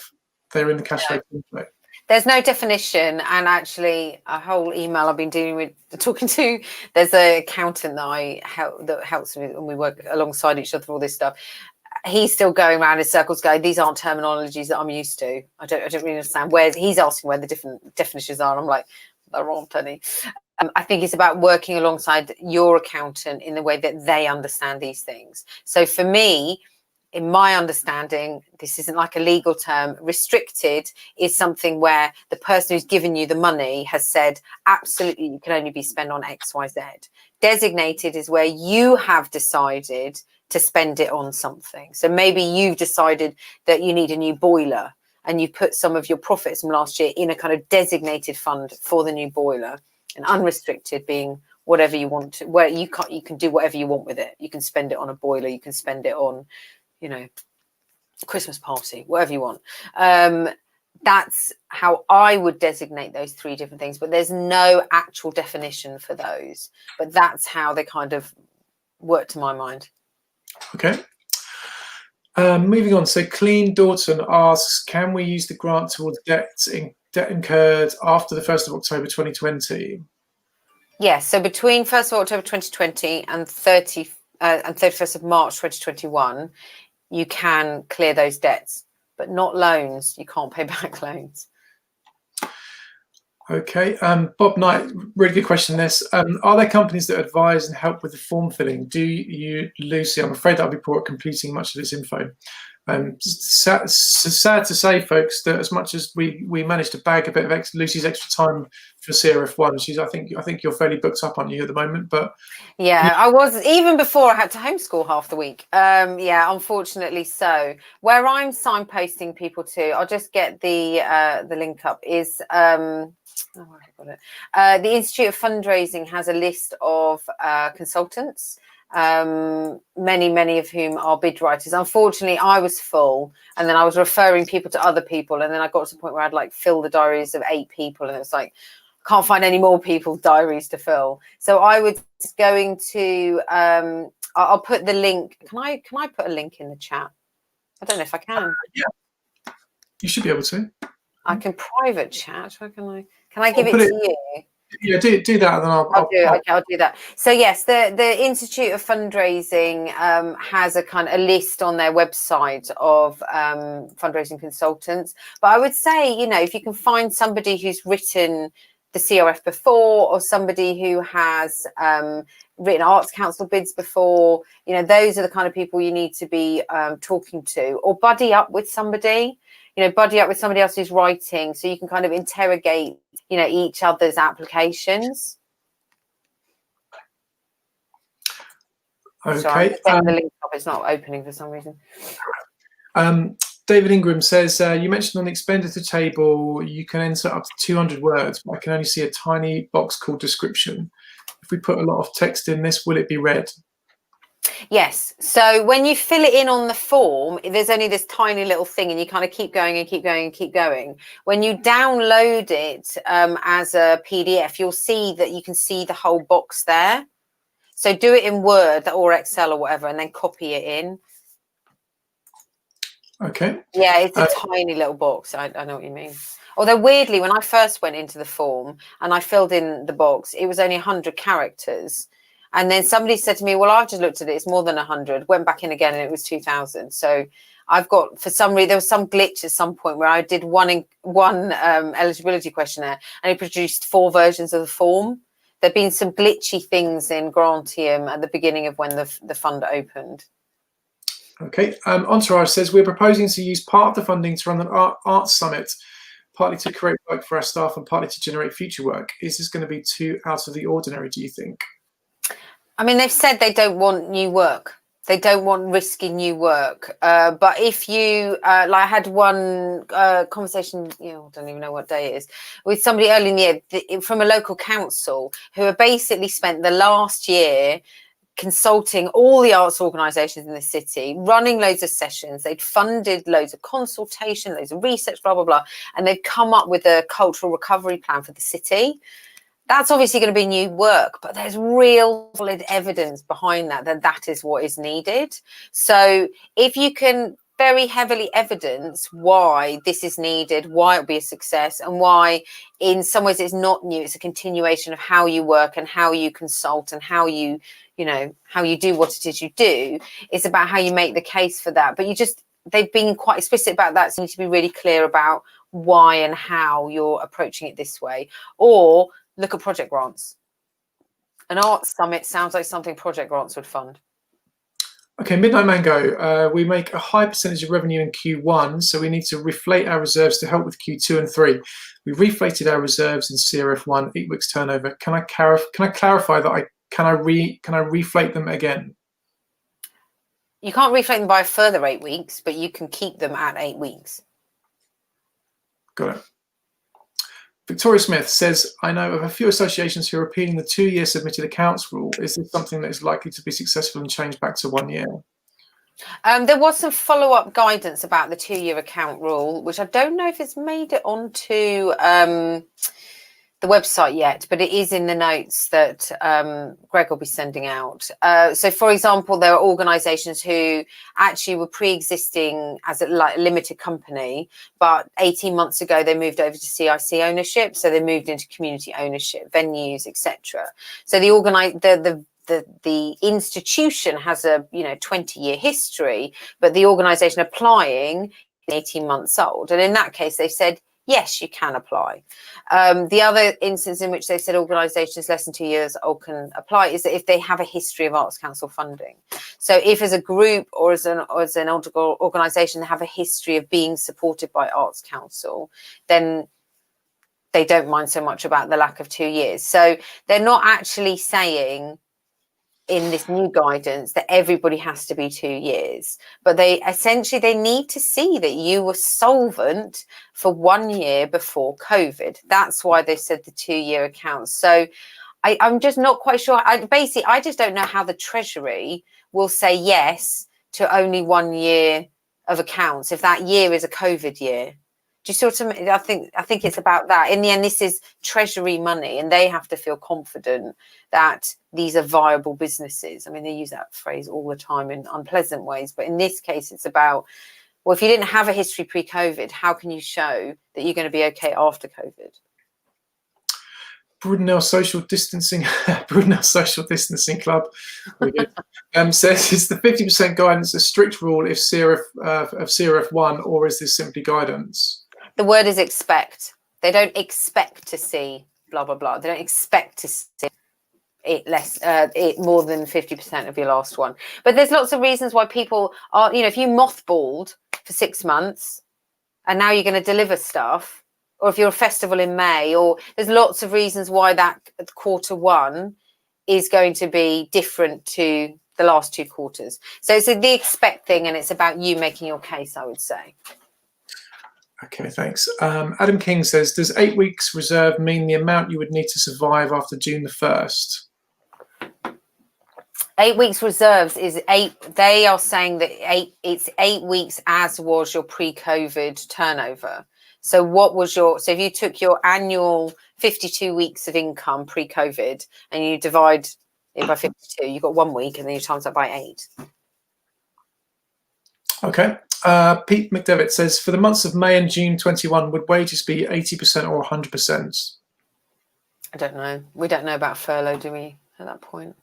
But yes, I mean, if you pay people, pay people. If you can get a grant to pay your staff, brilliant. Yeah, yeah. Thomas Moore says, can you use grant funds to meet loan payments if you have no other income? I think they've said that. No. They've said you can't use their money to pay back loans.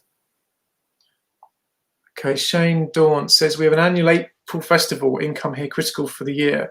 Seems the income lost from a non-event isn't considered by Arts Council. They're only interested in the day-to-day operational costs and gap April to June. I think basically they're not funding the loss, they're funding the difference between what you can get in and what you're going to spend out. You know, this is just the rules that they have. In the end, you know, I think like the passing about the number of years, you know, this is government money. It's come through the Treasury, through DCMS, down to Arts Council. Some of it, Arts Council isn't setting these rules.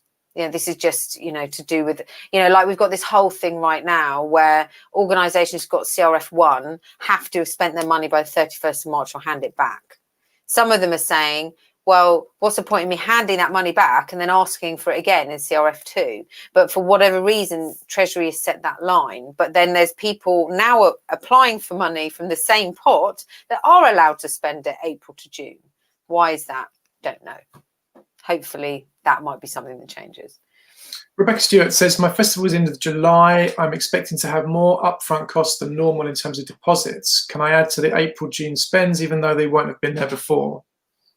You have to explain why that is. I think, you know, like I said before, you know, lots of people are wanting paying upfront. Just explain why that is, either in the questions or where you can, you know, add extra bits to your cash flow or budget or whatever. I think or in your expenditure table, explain why that is. They can always offer you less if they've decided they don't want to spend that, but don't just put it in without explaining why it's different this time. Joey Black says, for Q2, we had 2 new projects in development just before COVID for local cultural activities. Our main business activity is booking tours, etc. Do we keep it simple and just talk about the latter? If you're not asking them for money for the new projects in development, then don't spend loads of time talking about projects in development, but do show them, you know, that's part of your vision for the future. Okay. Also, the projects presumably are going to be in your cash flow and your budget. So you might need to explain some of that because it's in your cash flow and budget. So I'm just going to turn my heater on. I'll disappear for a second. That's all right. Okay, Lee had a question about loans, which I think we've covered a couple of times now, so we'll move on. Well, I think directors' loans, you see, I don't know about directors' loans. They're slightly different and they're classified slightly differently. So I'd email inquiries out about directors' loan. That's one that I need to follow up with. Okay. Bridnell Social Distancing Club, again, by the 50% of first CRF award.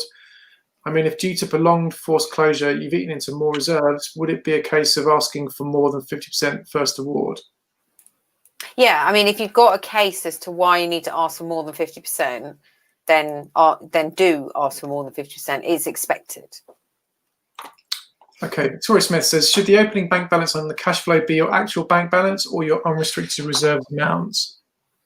Should the opening bank balance? Your actual bank balance. I can't remember how it's laid out, to be honest. Hold on. Your opening bank balance on the cash flow be your actual bank balance or your unrestricted reserve amount? I think the question is your bank balance. I don't think they're asking your... I can't remember how it's phrased. I'm sorry, I haven't got it in front of me. Okay, let's move on. So Jack Up Events says, thank you for your previous response. If BBL is classed as unrestricted reserves, will this therefore impact upon our ability to include costs to build 8 weeks reserves? I'm not sure where to include BBL. Oh, I see. Yeah, I think again, it's so different for every organisation. It's hard to say one way, this is the way to do it. I think it depends what proportion of your BBL you've spent, what your intention is to do with it.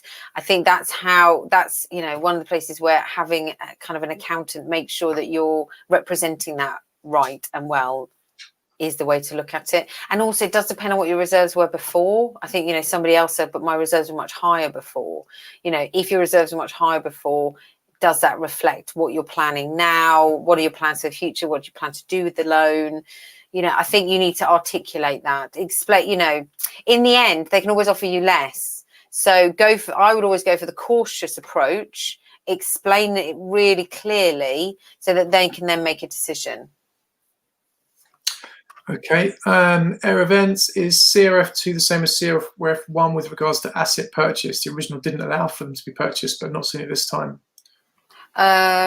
You can purchase COVID-related stuff up to 10%, but you can't purchase not COVID-related stuff. But if you need stuff, you can look at project grants. They may reopen the small capital grant as well at some point soon. I don't know, but project grants might help you with asset purchase instead.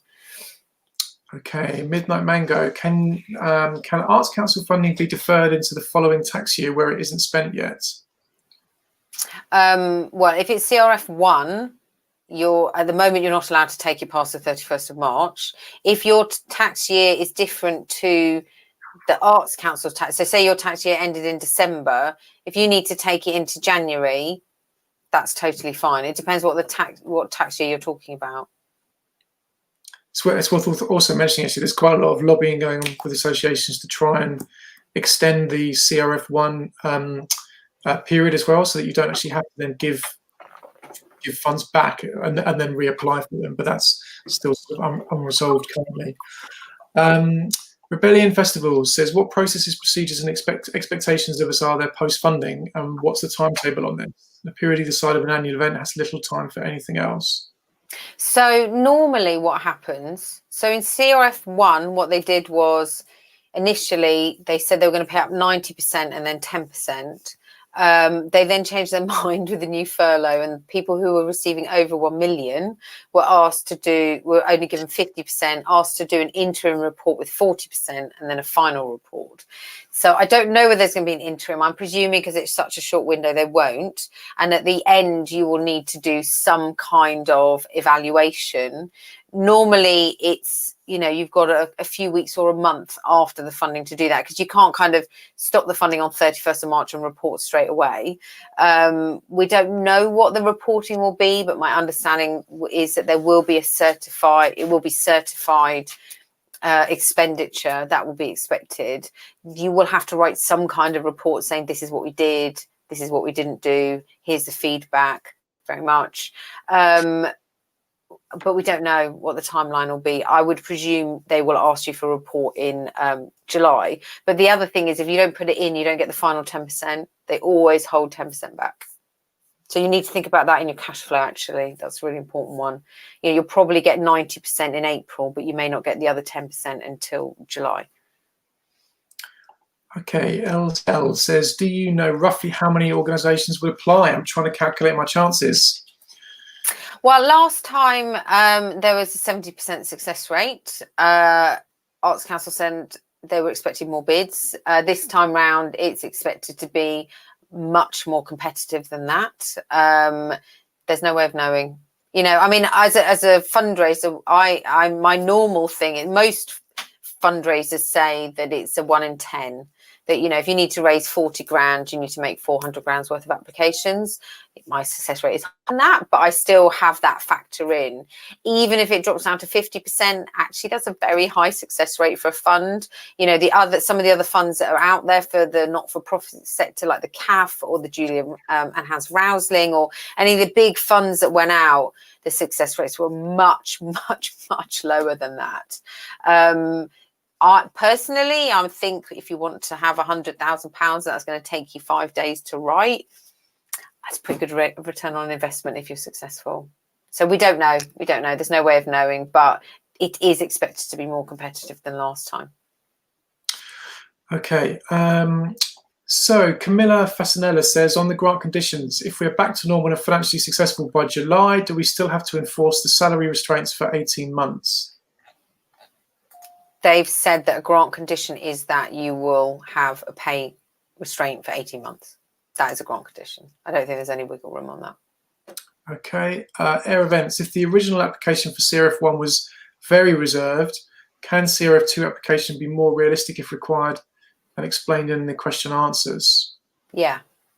I think you only know what you know at the time that you know it, right? So at that point, you behaved in a certain way and that was your risk assessment and blah, blah, blah. This time round, you know, you've realized that this was a successful part of your risk assessment. This, you know, you could have been more confident about, or whatever it is. No, I think you just explain where you are and what we do. None of us can predict the future. You can only make, you know, decisions and assumptions based on what you know now, you know, 6 months on, and we're in a very, very different place. I really do think they're sympathetic to that. Okay, so Sean Laughlin says, we hire equipment. How do I judge how my audience will return? You've got to judge your audience. What's their appetite right now? What are they engaging with? What are they saying to you? I don't know. Every audience is so different. They want you to show that you understand your audience enough to kind of make an educated guess, because really, actually, quite a lot of it, that's all it is right now, right? Okay, and Sean again says, we don't normally have reserves. Can we calculate what 8 weeks reserves are and apply for this? There hasn't been a definitive answer on that one. Yes, most people in this sector didn't have reserves before. It's a very charity sector thing. I know lots of organisations who didn't have any reserves before, put 8 weeks reserves in, and Arts Council was fine with that. I think better to put it in and have them remove it than not put it in at all. But they haven't definitively said either way. Okay. SC says, should we assume we are getting the CRF2 grant and therefore include it in the forecast documents? Yeah, it should be in the cash flow and budget. Okay. Air Events again says, if you've used the funds for something other than what you said you was going to spend it on, what's the view? If it's wages and you got furlough, you're not doing that because it's double dipping. It depends how different and what percentage are different. My view is you don't say to Arts Council, can we do this? You say, this is what we're planning to do. Like, we know our business, we're experts in our business, we're planning to reallocate funds in this way. Obviously, they're going to understand that things have changed. You can't run events right now, but are those spends, are those changes related? And if you're really not sure, then write to inquiries at and ask the question. But it really depends on what the something to something is. Okay, Rebellion Events, is this rounds 90%, 10%? I thought the guidance said 70-30. Oh, maybe it did. I don't remember seeing that. It's normally 90-10. Normally they hold 10% back. I can double check it, but that's not what I remember. But I'll have another look. Okay. Clean Dalton, do the salary restraints refer to the amount paid under furlough at the time of application, or the contracted salary from the 1st of April after receiving the grant? The way they phrase it is, the organisation will exercise pay restraint for at least 18 months from the date of the funding agreement, where legally possible for them to do so, including imposing a pay freeze on all senior staff and a 10% reduction to pre-COVID pay for those contracted to receive above 150,000 a year. That's what they've said. If that isn't clear in what you're asking, then you need to email them. because it is a grant condition. So you need to be really clear that what you're doing is in the spirit of what they're asking you to do. Okay, incredible artist. If you haven't spent funding from CRF1 due to cancelled events, but still need it in CRF2 period, would you be expected to pay it back in the meantime? Currently, yes. Hopefully, no. I think that's what Greg said before. There's a lot of campaigning going on to allow people to extend their CRF1 in the same period as CRF2. Victoria Smith, does consumer confidence just include audiences, or does it include artists, agents, promoters? E.g., if you're a venue, you're reliant on artists wanting to play and promoters wanting to promote. I mean, if you don't think artists are going to want to come on your stage, you're not going to be able to get any audiences to watch them, right? So I think if you think that your audience is going to be confident but your artists haven't, then you have to explain why. You know, you're experts in your business. You know the people who normally come into your venue, the people who normally perform, enjoy, etc. They're asking you to tell them what you know and what you think about the people who you work with from your angle of expertise. Okay, last two questions. We're running out of time. So Victoria Tolnai says, is it okay to put in 0 for reserves if we don't have any reserves? You can have a grant to have 8-week reserves. So it's worth asking for the 8-week reserves, I would say.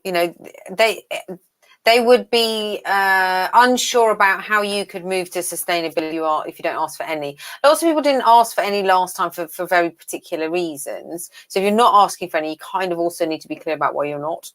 But given that you can, it doesn't normally happen ever that a funder says you can apply for reserves. Normally, quite often, there's a caveat on a grant or on funds to say, this cannot go into reserves. This must be spent. So, use it while you can. Okay, and finally, Air Events. So you ask, if a member of staff is on furlough, this is covering 80% of their salary, but we're paying 100%. Can we include the 20% and tax and national insurance in the application?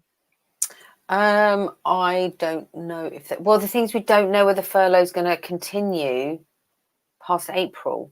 So I don't know how you would frame that, given right now it looks like furlough is supposed to end, right? I think ask for clarity. I haven't seen that one. Do you know what? That's a good one to ask. I haven't seen that question answered. Okay, and we are at the end of our questions with a whole 4 minutes to go out of our 2 hours. So just to kind of quickly reiterate, we'll be sending around Lucy's presentation and notes after the webinar. This video will be available to watch back, I think on this link. And yeah, Lucy, any final words? Back to my thing of follow the prompts, data, follow the prompts, and get somebody else to have a look at it. You are in it, you are buried in it. Get somebody else to sense check your bid, somebody who knows nothing about your business, a friend, your mum, whoever. I regularly get people like my mum to read my bids because she doesn't know anything about what I'm talking about. And so sometimes she'll read it and be like, it's amazing. I don't know what you're going to do. Or it's brilliant, but this bit really isn't clear. I don't understand that. So sense check it with some people who sit outside your business, and ask other people around you for help. Maybe buddy up with somebody, look at other people's bids, see how they're representing what they're doing, and good luck, I guess. Indeed, good luck. All right, in that case, I think we're going to wrap things up. Thank you to everybody for coming along today and watching. Appreciate it's a long session, so well done to everybody that's made it all the way through. And yeah, absolutely good luck, and let's hoping we have lots of positive results in a few weeks' time when the fund's announced. Thanks very much. See you later. Bye.